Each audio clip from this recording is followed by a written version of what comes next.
Magic is one of those religion or culture that fascinates majority of the people that I know, and it has lots of different meanings. Well, today we have author, psychic medium, J. Alan Cross, talking about his book, American Brujeria, which blends American and Mexican folk magic, and which is still being used in North America today. We're going to explore the magical system while offering a practical advice on using it. Can it be dangerous? Well, we're going to find out. I'm Tony Sweet with Truth Be Told. Please welcome to the Truth Be Told studios for the first time, J. Alan Cross. Hello, J. Alan Cross. Hi. Hey, do you want to be called Jay or J. Allen, or how do you like to be referenced?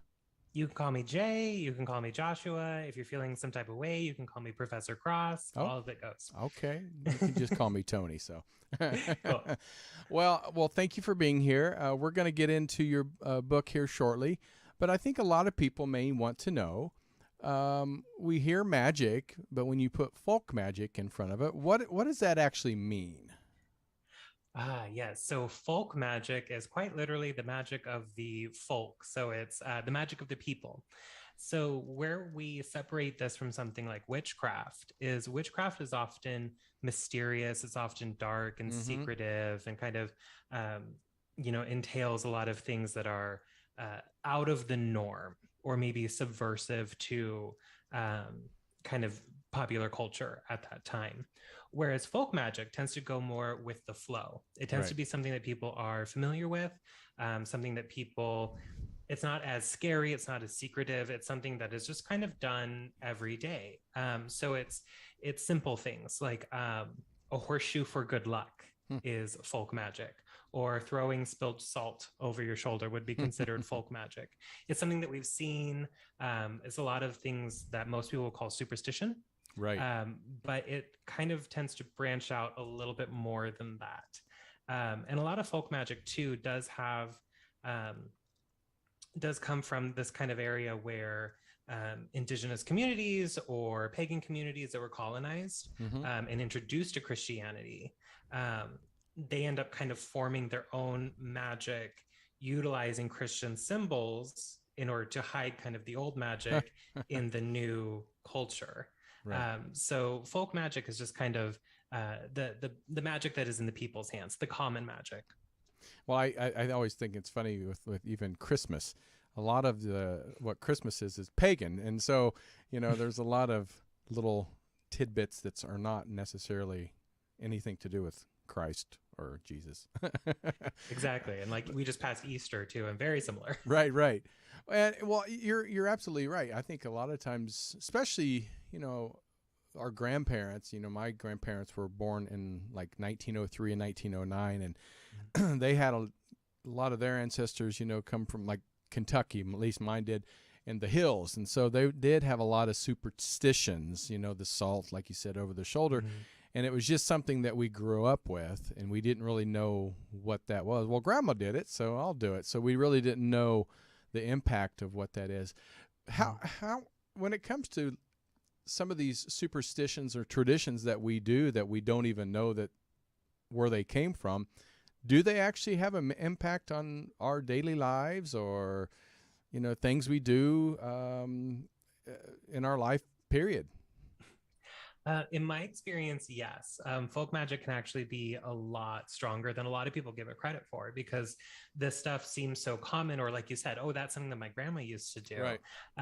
And so since we're familiar with it, it seems a little more simple, or it seems a little more safe, which is part of folk magic, but a lot of people discount it because of that. But actually folk magic tends to be very, very powerful. In my experience, it's my most favorite form of magic because it is simple, because it is something that you can do with very little. And the way that we got taught this is usually from people like our grandparents who got taught by their parents and their parents. And so these things have stayed around for a reason, normally because they work.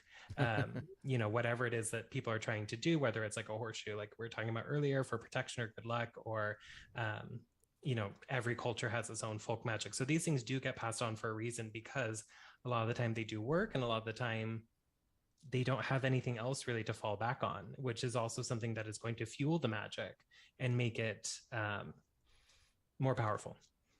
Well, with American culture mixed in with indigenous, or Native Americans, and then Mexican or Mexico's culture, I mean, we're kind of very close and very intertwined through several centuries.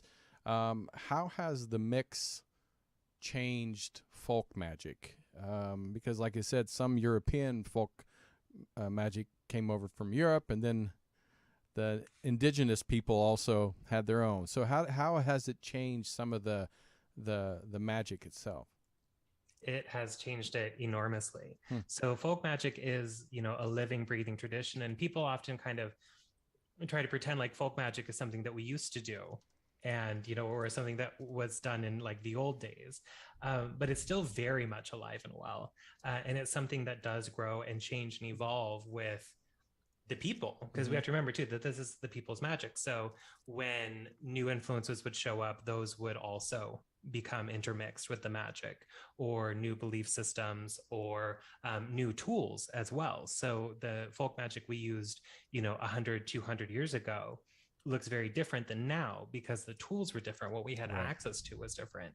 Our great grandparents weren't on Amazon or whatever shopping for these magical supplies.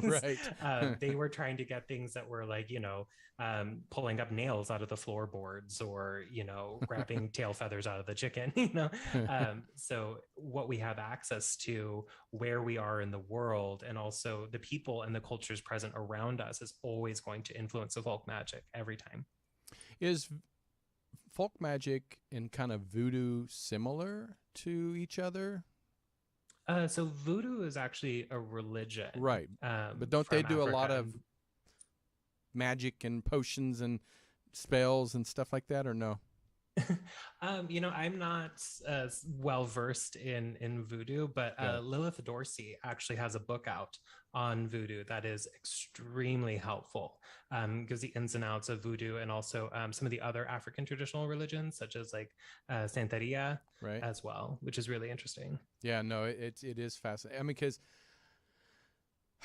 I've interviewed many people on magic and witches and voodoo and all this stuff, and it fascinates me on it's very similar, but everybody has their own take on it and their own, like you said, vision of what's good and what's bad. And I mean, it sounds like you even grew up in the Catholic Church, and they have their own traditions and rituals. So was folk magic or magic, and because you're a psychic medium, I guess a witch, did that inspire you in some ways of being a Catholic, or how did that transition happen, or do you still consider yourself a Catholic? I actually do still consider myself a Catholic. I consider myself what is known as a folk Catholic, which is kind of what we were talking about earlier, where pagan or indigenous populations were colonized and then converted to Catholicism. They would kind of make this mishmash where it's, yes, Catholicism, yes, the Bible and Jesus and Mary and all of the stuff and God. But the indigenous people also already had this very vast and personal understanding and relationship with the divine that looked very different from what was brought over and from Catholicism. And yet at the same time, there were certain elements that very much lined up. And so full Catholicism is kind of like, yes, Catholicism, I call it Catholic plus, where it's like Catholicism and all this other stuff, because in a lot of our points of view, as far as full Catholicism is concerned, is that God is too big and too complicated to fit into one book or just one religion or one set of dogma.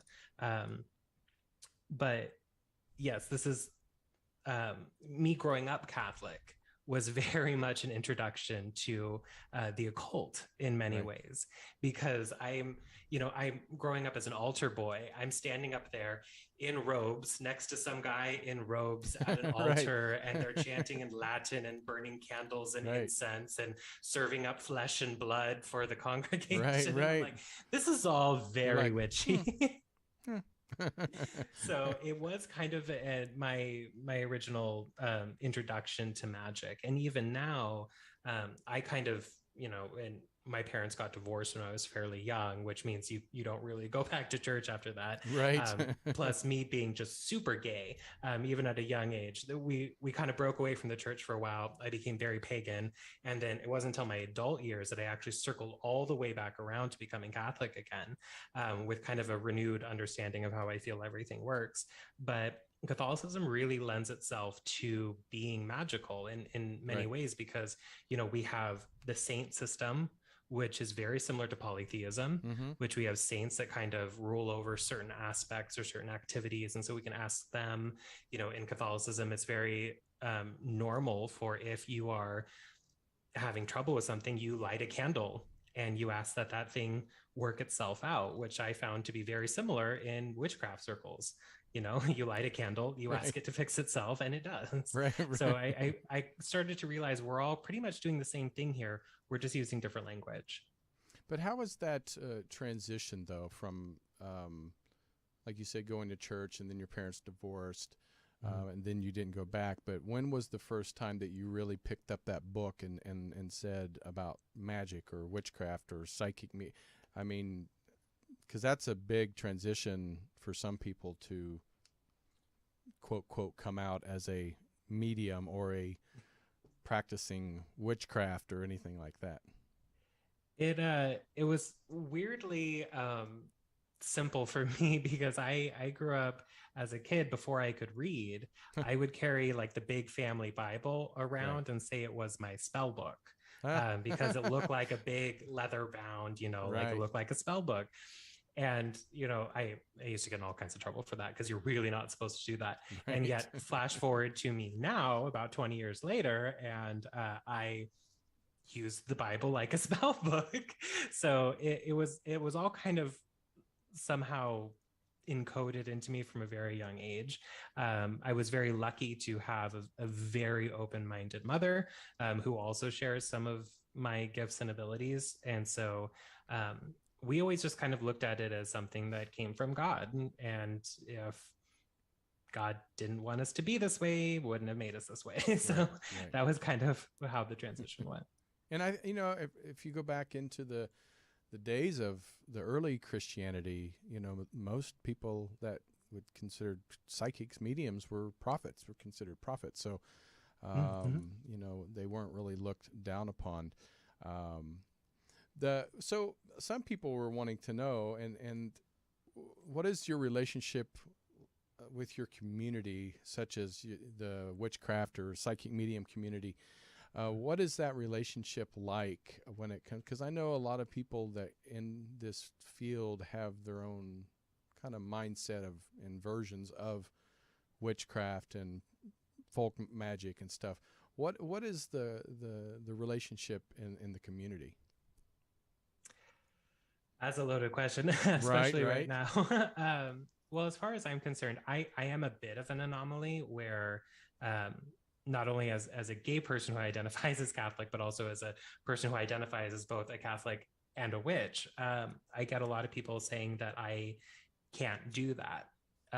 However, if you actually read the Bible, there's more magic in there than a Tolkien novel. I was just going across this passage the other day where Jesus is brought this man who is deaf and he can't speak. And so they bring him to Jesus, and so Jesus heals him. And a lot of the times people think that Jesus is just going to kind of just say like, may God heal you, and then he's healed. But the way they describe it in the Bible is this guy comes up to Jesus, and Jesus is like, okay, I'm going to fix this. And so he sticks his fingers in the guy's ears, then he spits on the ground, sticks his finger in the guy's mouth on his tongue, and then says a word that translates to open. And suddenly the man can begin to speak. And I'm like, that is the witchiest thing I've ever heard. Right. That is.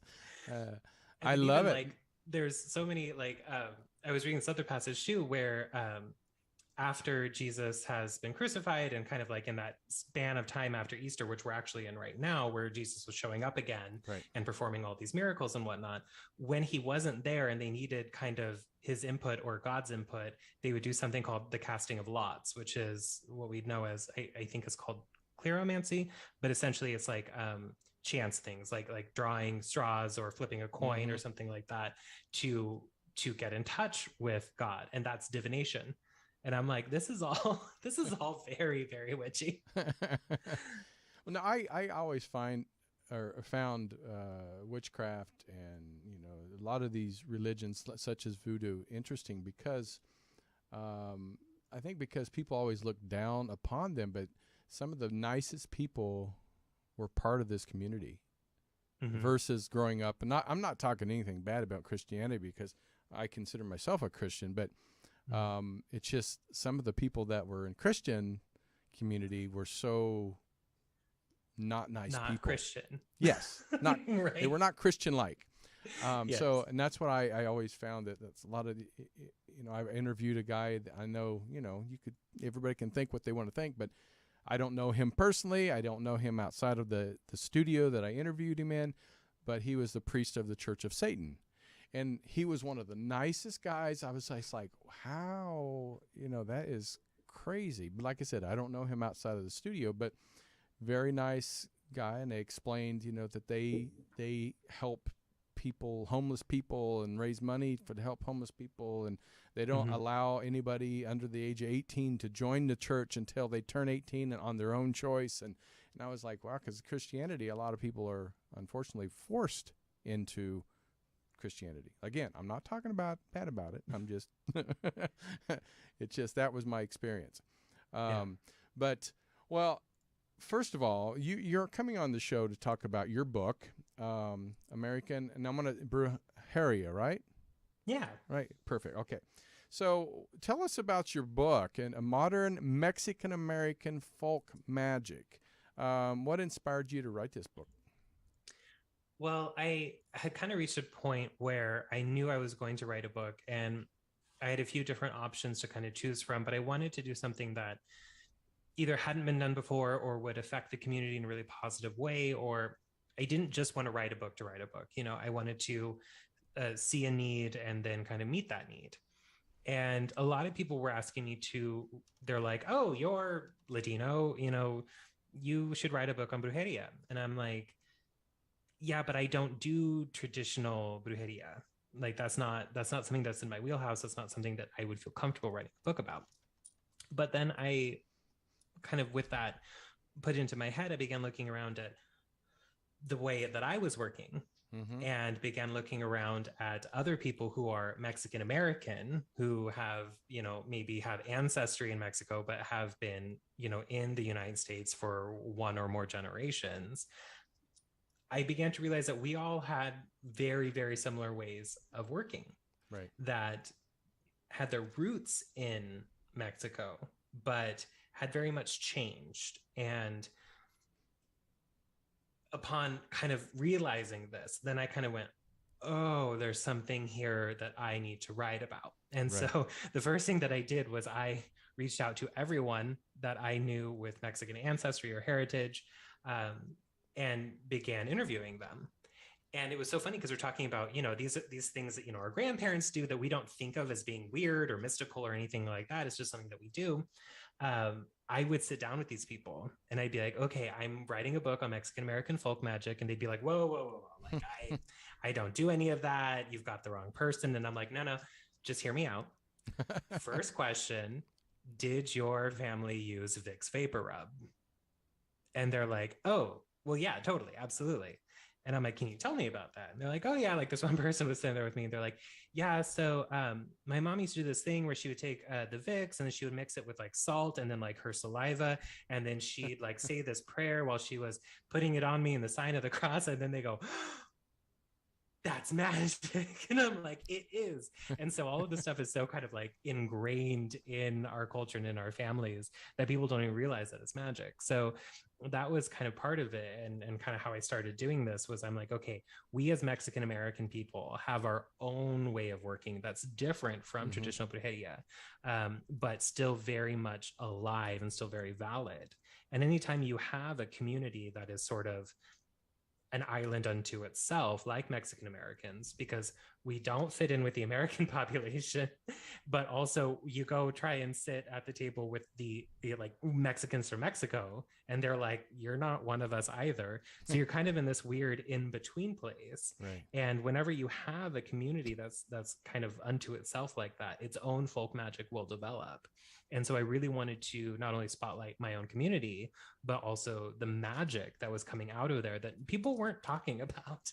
Right, right. And I mean, there's a lot of books out there about witchcraft and, you know, folk magic. So what really kind of, I know we explained a little bit, but just be like, makes yours a little more different, where people might find a little more in-depth research on folk magic in your book. What's the difference? Is it just from the more, like you said, diving into family and people of the culture itself than just reading about it in somebody else's book and putting it on paper? A little bit. A few things kind of make it different. One of the things is that a lot of the work and a lot of the spells and a lot of things that I write about in the book do come firsthand from people that I spoke to who are part of the community, but also it's written by somebody who's also part of the community, which does make a big impact. There are many books written, you know, by folks who are from outside of the community who have kind of observed things or whatever and then have written the book, but they tend to be a little bit to the left. Or what happens a lot of the time is that they kind of come and they try and interview this community, and they're seen as an outsider. So the community has a tendency to lie to them in order to protect the secrets. And then it gets put into a book, and then it's kind of an accident a lot of the time. So that's part of what makes my book a little bit different, and kind of the research a little bit different. You know, I truth be told, we talk about so many things: Bigfoot, UFOs, magic, psychics, and pretty much anything you can talk about in the paranormal world. Then I remember going to a couple times to the Navajo Nation as I was passing through Arizona and stopping at the museum and other places. And, you know, I told them about my show and what we do. And it's funny how a lot of the Native Americans will share their stories about the paranormal experiences, but to say, I want to have you on the show or put it on paper, they're like, Why do you think a lot of people, when it comes to stuff like this, putting things on paper or publicly talking about paranormal, they get so kind of shut in a box and they don't want to share that with outside their community or just a conversation? Why do you think that is? I think that's twofold, especially when it comes to the paranormal. Because first, many of these communities believe that if you speak about it, you will draw it to you. And so to speak about it in such an in-depth fashion, or you know, on a platform like this where it's going out, that can be very dangerous. People in Mexico too won't, like, a lot of time won't even talk about brujas because they don't want to draw their attention. So that's part of it. The other part of it, which I think is probably the bulk of it, is a lot of these communities have trust issues. Yeah. A lot of these communities have made the mistake of speaking to the wrong people who are, you know, journalists or reporters or things like that, and either had the information mishandled or had repercussions. So we know the story of a woman named Maria Sabina, who was a kind of a mushroom. There's so many names that people call her by, whether it's like a shaman or a curandera, which I think is the most accurate term. But she utilized psychedelic mushrooms in her work for journeying. And some people from the United States, got wind of this, came down, interviewed her, did this big article about it. And then suddenly all these people are showing up just because they want to like do a trip, and it just gets very messy very quickly. Right.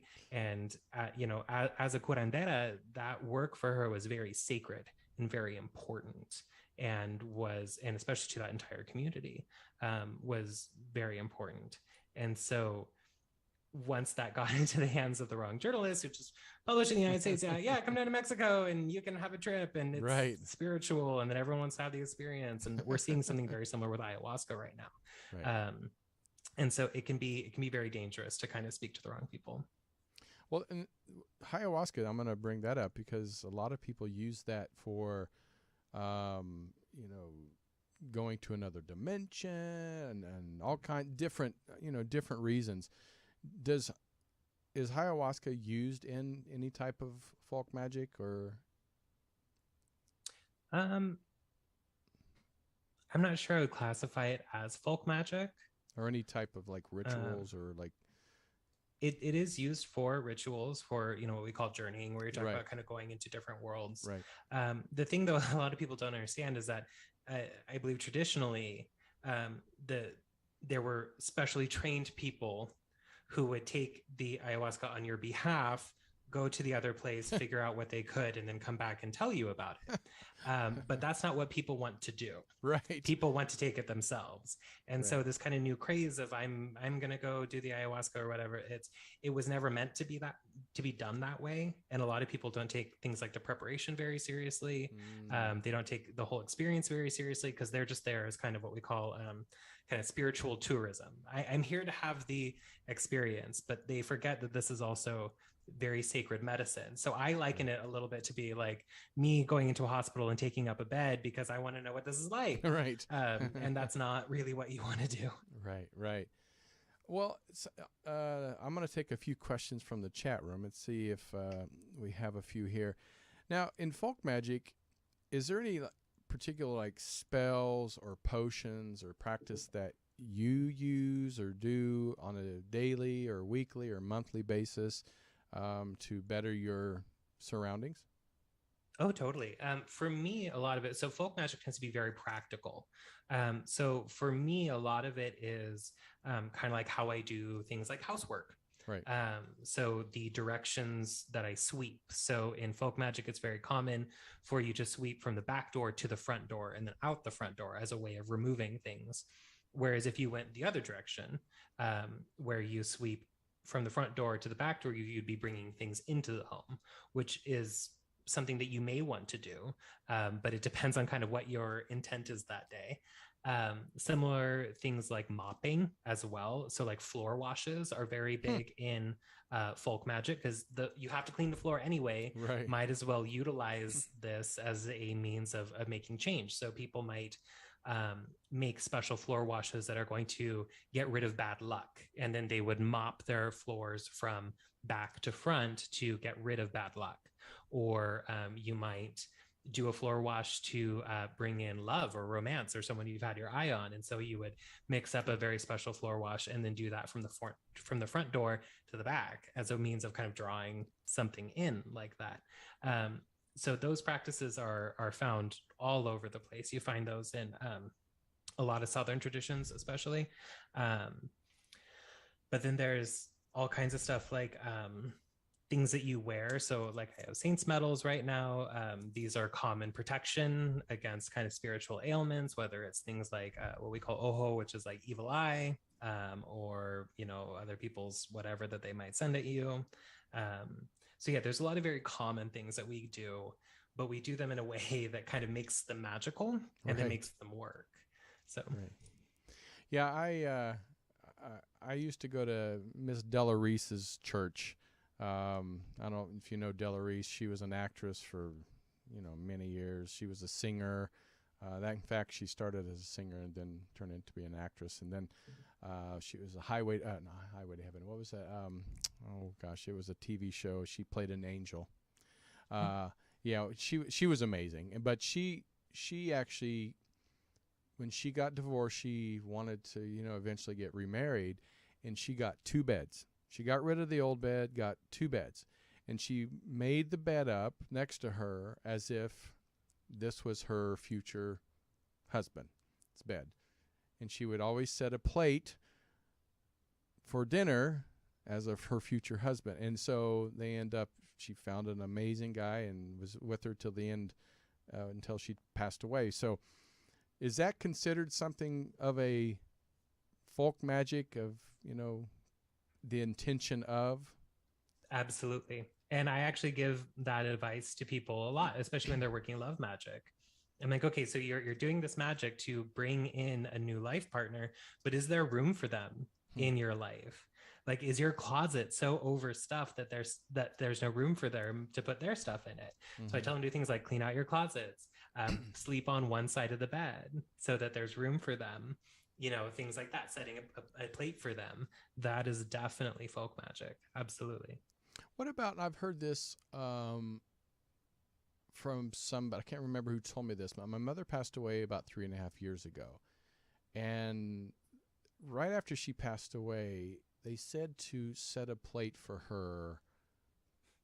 I can't remember if that was for her to have an invitation to be open to coming to visit, or what is something like that after somebody passes away, to have some kind of type of a communication with your loved one that has passed away. Is there any type of folk magic that you can suggest for people that want to have some type of a communication? Absolutely. And I think that's a beautiful way to do it, is to kind of continue to set a plate or a place for them, to let them know that they are still here. A lot of, when it comes to the dead, a lot of it kind of revolves around food in particular. You will see stuff like, okay, this was grandpa's chair that is like never to be sat in again by anybody else, because we want grandpa to always feel like he can come back. But a lot of them revolve around food. And I think there's kind of a few reasons for this. There's all those stories from many different cultures, whether it's like Greece or Japan or places like that, where if you go to the land of the dead and then you eat the food there, then you have to stay for a certain time, kind of like the story of Persephone and the pomegranates. So a lot of the times people will give their ancestors or their beloved dead food offerings as a way of not only kind of strengthening them, but also kind of pulling them into our world. And when I first started doing my ancestor practice, I was like, well, this is all energy. Like, even if I'm getting them food, they're just kind of taking the energy from it and utilizing that to sustain them. So I'd give them offerings of like, I have energy healing training. So I'd give them offerings of just like energy. And that was fine. But when I actually began to give them food, something else happened. They seemed very much more in our world than normal. And so there is something about food. There's something about eating, especially because eating is such a living human thing to do. There's something about it that really kind of gives them more body. And so I love the idea of kind of continuing to have a place for them, or giving food offerings. So people will often have like an ancestor altar in their dining room area, and they'll make a plate for everybody and put one on the ancestor altar as well. I don't know if this was in the Mexican culture, but I know when I grew up in Kansas, Midwest, when someone passed away, everybody brought food. All the neighbors in town, I mean, it was a small town, about 300 people, but everybody would bring a plate of something. And I thought, for days. Right. And I always thought, well, maybe it's because, they know they're going to be, in mourning, and it was to have food available so you don't have to cook anything. But maybe there was something more of a tradition that goes way back of that celebration of the dead itself. I don't know. That's interesting as you're saying that. I was like, maybe that's something to do with it. And we just thought, oh, that's just what you're supposed to do. Definitely could be, for sure. Yeah. Sure. What about when it comes to something negative? Because we're talking about some nice things, with love and death, but connection with loved ones. But what about if, we've talked about people putting spells, negative spells, or even wishing somebody else harm, or somebody wishing you harm. How do you protect yourself through folk magic when it comes to something negative? Ooh, all kinds of ways. Ooh, make the list. Yeah, making a list. Well, there's always a great deal of ritual cleansings that go on, and it kind of depends. So, folk magic will always vary depending on what culture it's from, what part in the world it's from. Right. So, there's always a lot of ways for cleansing to be done. A lot of them include water of some sort, or sweeping or scraping. So, like in Mexican tradition, we'll do something called a barrida, which is a sweep where you take an object, normally like a bundle of herbs or like an egg or something like that, and you'll sweep yourself down from head to toe to kind of take off anything that might have been put on you. In other traditions, like I believe in Ukraine, they'll use like a knife, or in Mexico too, they'll use like a pair of scissors to like scrape stuff off of you, like bad energy or the evil eye or witchcraft or anything like that will be kind of like scraped off that way. But then to kind of take the preventative measures, something that's really common is to work with the color red. So red string, red pouches, red clothing is often employed as a way to repel negative spiritual energies or kind of unhealthy spiritual energies. In Mexico, people will, on babies, put red string bracelets on them. Oh, really? Sometimes with beads. Sometimes they'll use like the blue eye beads. Sometimes they'll use a special seed called ojo de venado, which is like a deer's eye is what it translates to, because that's kind of what it looks like. And it's to protect babies, because babies are the focus of so much attention. Everyone's constantly going, oh, your baby, and everyone's kind of like looking at it and talking to it and stuff like that. And, strangers on the street, and you never know if one of them is jealous or envious that you have a baby. Maybe they're having a struggle having their own baby, or maybe they just don't like babies or things like that. And so this kind of force, this evil eye that comes at them is said to make the babies hot and cranky and colicky, and cry a lot. So utilizing the color red for a bracelet on the baby is said to protect them from that, so that it doesn't affect them. And so often people in many cultures will use red string in one way or another to protect themselves. So the lady in red, she's fully protected. Yes, she's good. I know in your book you're talking about bitter and sweet things. My last name is Sweet, as you can see.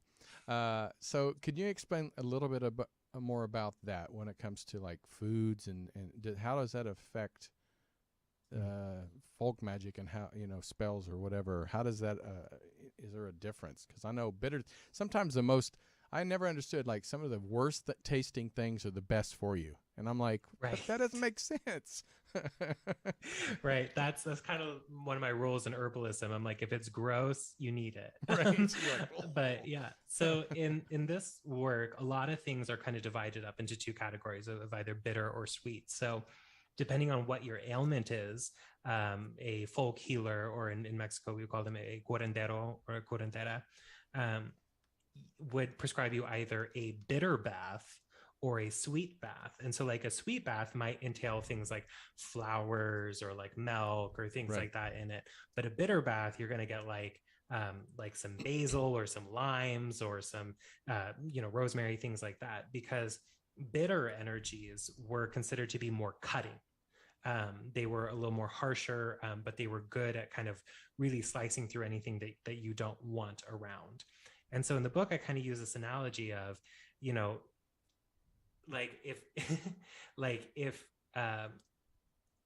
say you need a bath, right? And it's been a couple of days.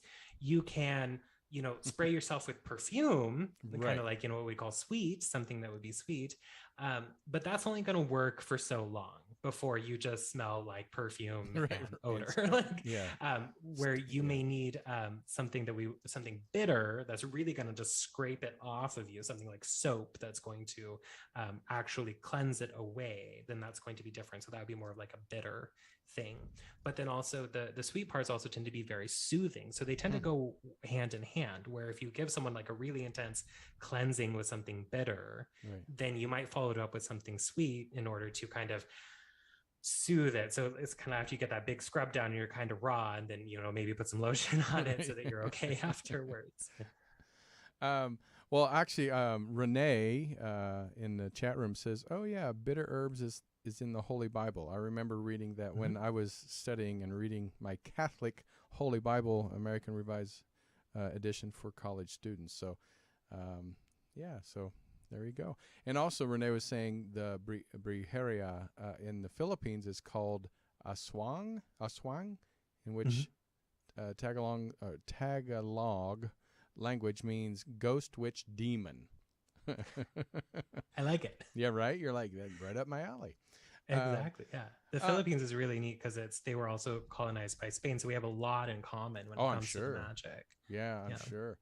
Well, before we get out, we have about 10 minutes left. I want to see if you could talk about some of your work as a paranormal investigator. That's always fascinates me. I've never actually been on a investigation in like any haunted places. I've been to haunted places, but not as a investigative team. Can you talk about your experiences that? Absolutely. So I started paranormal investigation when I was 15. Oh my gosh. Wow. So I've been doing this for 15 years. And it was something that I kind of started doing by accident. It was something that I had a great interest in, but growing up, I realized about the age of 7-ish that I was psychic. And at that time, like, it was mostly just kind of like precognitive dreams, things like that. And I'm like, okay, that's something I can deal with. And I made the mistake one day of being like, I'm glad I'm someone who just has precognitive dreams and I'm not one of those people that sees dead folk. Well, guess what shows up next? Because God has a sense of humor. Doesn't he? He, so, her, they. Yeah, right. So by the time I'm in high school, I've got all these dead people going on. And my mom was working as kind of on the side a little bit as an animal communicator. She's a pet psychic, essentially. And so people had started to come to her and were like, hey, I think my house is haunted. You're a psychic. That's something that you do, right? And she's like, no, but you could talk to my kid. And so I'm 15 and I'm getting dropped off at people's houses and stuff like that to clear out their dead folk or whatever else is in there.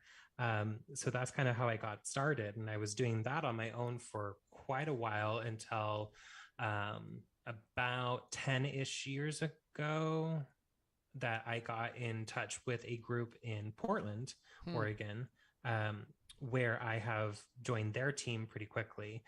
They were a perfect match for me. It's the first and only team I've ever been on. Absolutely adore them. And so I've been with them for quite a while. And so I work as a occult specialist and psychic medium for them. Wow, that is pretty awesome. What's some of your most, not challenging, but moments that you've had an experience that gave you the chills? There have been quite a few of those because I kind of specialize in negative entity removal on the team. Gosh. So anytime they're like, oh, sounds like Satan's in the basement, we're going to send Josh in. And I'm like, great, cool. That's me. There have been quite a few. There was one case that we worked on in Lower Washington. That's still to this day, I'm like, don't love it. Because let me tell you, I would rather face off with what I would call a negative entity any day over a disrupted forest spirit. Those things get weird. They're very, very powerful. And if you make them mad, they will let you know.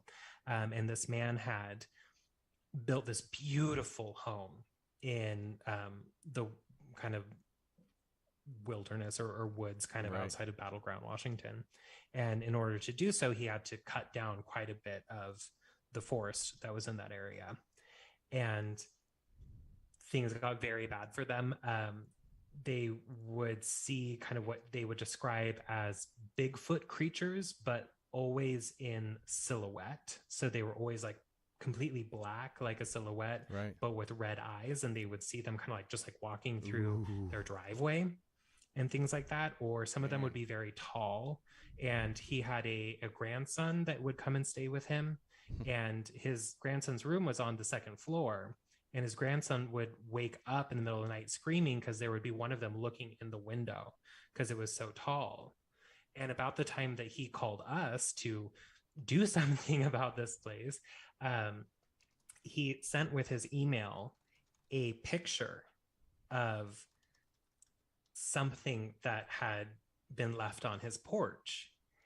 And what it looked like was some sort of animal had come up onto his porch and thrown up something that it had eaten. It looked like a piece of an animal and all of this blood around it, and then just left. And we weren't able to get out there for another 2 weeks or so. Wow. And it's the middle of summer, so it's sweltering hot. And we get there and the blood is still wet. And I'm like, nope, hate this, gotta go. Right. You're like, it hasn't clotted yet, so it means it's fresh. Yeah, I'm like, but still, it had been there for so long. I'm like, that's just not natural. None of this is natural. That is, yeah.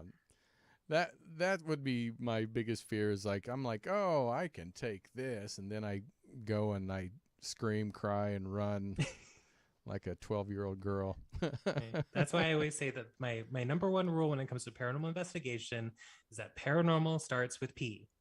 So always go utilize the little investigator's room before you start, because if something jumps out of you, because they'll scare the pee out of you. Pee. Well, we can't let you go before we ask. UFO is one of our big topics, on Truth Be Told. Mm-hmm. And what is some of your experiences, through folk magic, through paranormal investigation, through just your psychic abilities, when it comes to, especially up in Oregon? I mean, I'm sure there's a lot of sightings up there, but with extraterrestrials and UFO sightings, do you have any stories for us? I do. I have to preface this by saying this is a story that I have been asked to tell before, and then had people tell me that they wish I had never told them the story. So I would like to just throw that out there. So if we're feeling some type of way today, maybe this isn't the story for you. I was once giving a talk on witchcraft at a little kind of non-denominational spiritual kind of group. It wasn't like a church, but it was something kind of like, people wanted to get together and kind of like, it was kind of pagan, kind of Christian. And so they wanted me to come in and speak about witchcraft. And I've kind of always been of a mind that the aliens are already here. I wasn't quite prepared for what I was going to run into though that night, where this guy kind of coming in and he stood in the back, and I kind of clocked him pretty early on as kind of being like, don't like him, don't know why, not sure. And towards the end of my talk, they opened it up for questions, and his hand immediately shoots up. And I'm like, okay, all right. So I call on him, and he tells me the story where he's like, so one time I got this psychic reading from somebody who called themselves a light worker, and I got on the phone with them to do the reading, and they said, okay, give me just a second to tune in. And then there was this pause on the phone, and then they simply said, I know what you are, never contact me again. And they hung up and then blocked my number. Oh my God. And he says, my question for you is, do you know what I am? And I somehow had the grace to say, I have an idea, but I would like to discuss that with you after this one-on-one. And he goes, okay. And he kind of has a smile. And I'm like, because he knows already. And after the talk, kind of a few people come up and talk to me, and then they kind of disperse. And then he comes up and he's like, okay, I'm ready. And I'm like, I'm not really one to beat around the bush, especially in this situation where I'm like, I know we're going to do this. And so I said, I think you're an alien. I think you're an extraterrestrial. And this smile comes across his face. And like, he's so proud that I figured it out. Wow. And he says, and then he launches into the story where he says, I arrived when the boy died when he was 8 in a surgery. And the boy that he's speaking of is the body that he is inhabiting. That apparently this boy died and then came back to life, but as something else. And he tells me the story in detail of how he arrived here and some of the things that he had been through. He also claimed to be part of like kind of a later version of the Stargate project where they were testing psychic children. That wow. he was one of the ones that was tested and was very good at it, all this stuff. It was a very, very strange interaction with this person. And while I'm speaking to him, I can feel like this tentacly energy sort of like coming at me. And I have like psychic shields up, but I can feel them kind of like tapping around the edges while he's talking to me. It was one of the more surreal and uncomfortable experiences of my life. I think I probably would feel the same way. Oh my gosh. Well, the time is pretty much gone by. I know there's a couple things coming up, and through folk magic, I want to see how, if we need to protect ourselves, if there's something that we could do this weekend, because we have a partial solar eclipse and it's a rare black moon. Mm-hmm. So is there anything that we can do this weekend through folk magic to help better our lives or help protect us from anything that might need to be protected from? Is there anything that you can suggest us to do this weekend? Absolutely. So there's a lot of superstitions around solar eclipses, especially. And they're often short-lived, which is good, because it's kind of believed that the way you handle these is during the eclipse, you do not eat or drink anything, do not take anything into your body. And in Mexican folk magic, one of the things that someone told me about when I was researching this book was that you would keep a pair of scissors with you, because scissors are used very frequently in Mexican folk magic as means of protection, especially open scissors. So people would do like, they take an open pair of scissors and they tie it to like their belt using red string as a means of keeping themselves safe during the eclipse. So that's just more like, bitch, I'll cut you. Exactly. Not only is it pointy, but it's also an X, which is very kind of like blocking energy. So absolutely. Awesome. Well, all right. Tell us how to, find you if people want a reading, if, everything that you offer to people, how do they get a hold of you?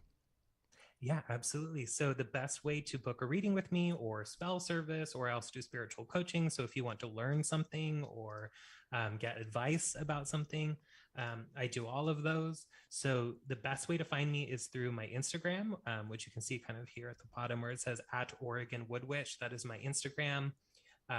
Make sure that it's spelled correctly and there's only one dash in between them, because there's several accounts right now pretending to be me. But yes, look for that one. And there's a link in my bio there where you can schedule all kinds of things. You can also find my book or pre-order my new book, all through that link there. Perfect. Well, thank you so much, J. Allen Cross, J. Allen or Cross. But thank you for being part of Truth Be Told. It's always a pleasure to have new people join us as a part of the UBN family and the Truth Be Told family. But for everybody out there, thank you guys for tuning in and being a part of the show and asking questions, talking in the chat room. Please share the show, subscribe, leave comments, listen to the podcast on Apple, iHeart. You can check me out on actual TikTok now. I've been doing some TikTok, Truth Be Told Paranormal with 2 L's at the end. But please check out Robert Hensley on Monday for Minutemen Report, Bonnie Burkett on Wednesdays, and of course me every Friday. And next Friday we're going to be talking about Roswell. The 75th anniversary is coming up in July, so we're going to have some amazing people talking about the 75th anniversary. So, but until then, I'll see you next Friday on Truth Be Told. Bye. This has been another episode of Truth Be Told. Thank you so much for watching. Recorded live at UBN Go Studios in Burbank, California. Join us on social media: Facebook, Truth Be Told Radio; Instagram, Truth Be Told Paranormal. Go to Truth Be Told Worldwide for more information on upcoming shows.